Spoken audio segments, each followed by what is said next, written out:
year anniversary on YouTube. That's special. I think that's special anyway. So, I wanted to come on and tell you why I've been absent and tell you that I am very happy. I've moved into a home for me and my daughters, and it's just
just see it for what it is.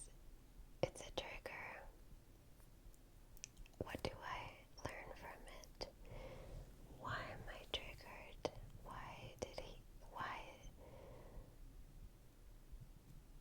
Yeah, so I'm learning where it comes from me, and I'm making peace with it.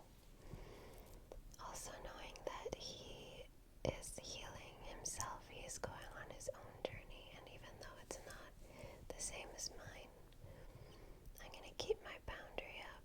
I'm not going to absorb it. I'm not going to take it on as mine. His problems, his issues. And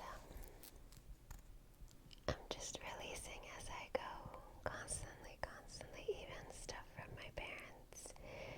They trigger me too, and opening a business with them, it's a lot. So I've learned to just let things flow through me, around me, in front of me, and just let them go, and change how I react.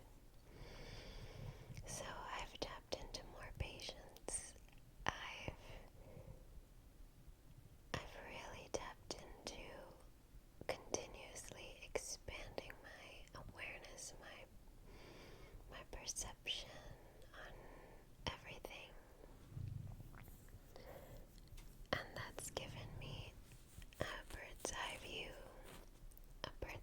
on everything that's going on. So this is everything that's going on, and this is me looking down at it. And I don't mean in a I'm better than you type way. I mean in a I see everything for what it is. And even if I don't understand it, it is still what it is.